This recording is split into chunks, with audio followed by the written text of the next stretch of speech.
Eric here from the TheBBQHQ with a new innovation, a custom-built cable to connect the Fireboard to the Masterbuilt GravityFed series. It's taken two of our most favorite products and joining them together.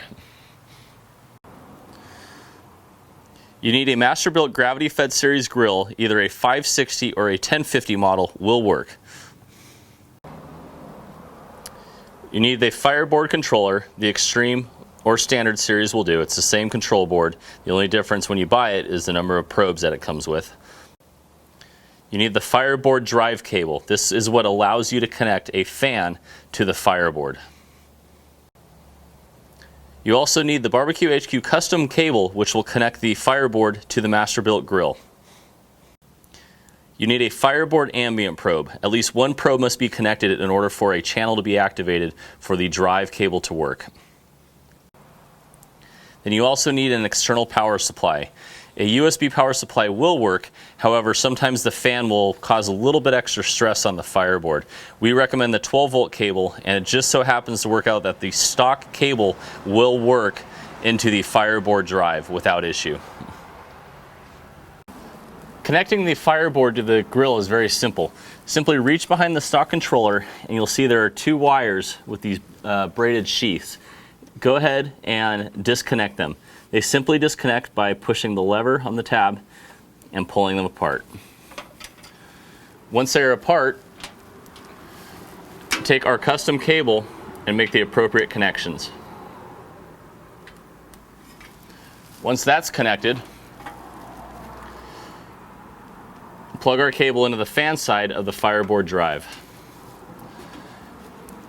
And once that is connected, go ahead and make the connections into the Fireboard. I recommend leaving it powered off until you're ready to fire it up and make all your connections. So if you're going to add power, go ahead and add it to this point. Before powering on your Fireboard, grab your ambient probe. I like to place it in port 1 of the Fireboard, run it through the probe port and into the grill. The location doesn't really matter. You can see I don't have a grate clip here, so instead I will hang it from the second shelf. But really placement, usually in the middle of the grill, is going to be your best bet. Okay, so when you connect the Fireboard to the drive, you'll see it'll pop up and it'll show this the drive section up top.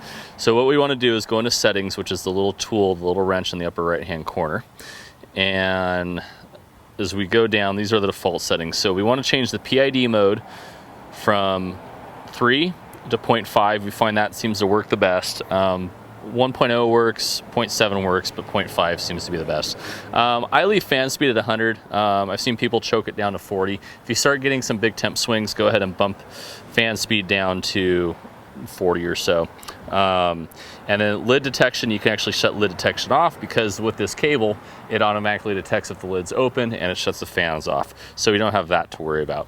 After that, we go back over, we change our set point, and away it goes. So you'll see it change the set point, fan speed goes to 0%, and it'll start ramping that speed up. You will also see on the Fireboard, on the board itself, you'll see that you have connected the fan, and it'll replicate the set point as well as the fan speed. So that is how to install and set up the Fireboard to your Masterbuilt grill. We have all this available at TheBBQHQ.com. We will have another video coming out that will describe all the different features and why we chose the Fireboard to control the Masterbuilt.